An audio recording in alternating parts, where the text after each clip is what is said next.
Today, I wanted to dive into a few of the signs that I wish I knew earlier about ADHD. Hopefully, that can be helpful for you. Let's dive into it. First of all, what is ADHD? ADHD stands for Attention Deficit Hyperactivity Disorder. In other words, their brain is just wired differently. It doesn't come natural for them to control impulses, focus, or control their energy level. They're not being difficult, it's just how their brain works. There's 3 types of well-known behavior as suggested by the name. That is the typical behavior of ADHD: inattention, hyperactivity, and impulsivity. Let's unfold each one of them first. Inattention gets distracted easily. An ADHD child often struggle with focus, especially on tasks that they're not super interested in. For example, when you ask them to do something, they might seem like they're not listening to you, or they have hurt you, or they say yes to the task and they seem like they almost started on the task. They get distracted immediately and not doing anything. In the morning, you tell them to put on their clothes. They say, yes, mom. And it seems like they're putting on their clothes. You check back in 5 minutes later, no clothes on, still naked, and they're building a fort with the clothes. Staying on task is super hard for ADHD child. Second, hyperactivity. They can't sit still, literally. They just always have to be in motion, bouncing, jumping, moving around. Even if they finally sit down, it seems like they have to wiggle their body somehow.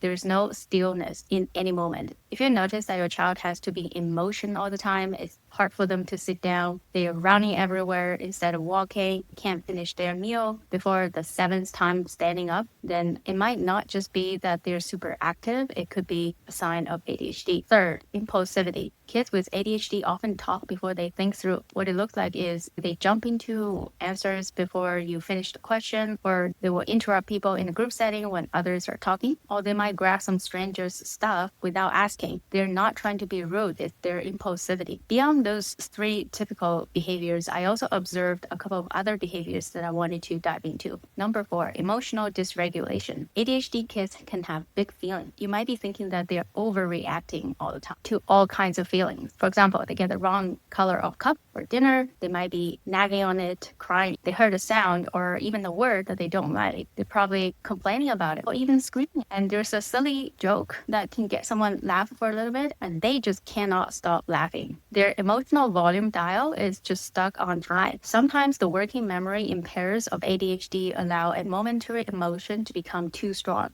The person is flooded with one emotion and unable to attend to the others. Emotions, facts, and memories relevant to that immediate situation. And number 5, sleep challenges. Bedtime can be a real battle. They just have trouble falling asleep and shutting down by the end of the day. And even if they finally fall asleep, they can wake up multiple times during the night. If you have been doing sleep training for your toddler since they've been 6 months old and you're still doing sleep training today, now they're a couple of years old, it's not that you suck at sleep training, it's just they probably have problems falling asleep due to ADHD. Number 6, sensory sensitivity. ADHD kids can have sensory problem too. They can be really sensitive to certain sound, light, texture, or even smell. The sensory input can be subtle. For example, the humming noise from the fridge, or a scratchy tag of certain clothing, or even a crowded room, or the smell of a new detergent. So what it looks like is they might be bouncing around on the couch. They would probably cover their ears just to cover some noise. Time management difficulty. To an ADHD child, 5 minutes and 1 hour doesn't seem to be very different. They're probably telling you, Mom, I'll be down in 2 minutes, but then a half an hour later, they're still upstairs chasing the. If you feel morning routine is extremely difficult, you just can't get them out of the door, they're always late for bus, they're probably not trying to be late all the time, it's just they have challenges managing time. The concept of time is not linear for them. Number 8, disorganized. I know all kids are disorganized and messy, but the messiness of ADHD child is a whole nother level.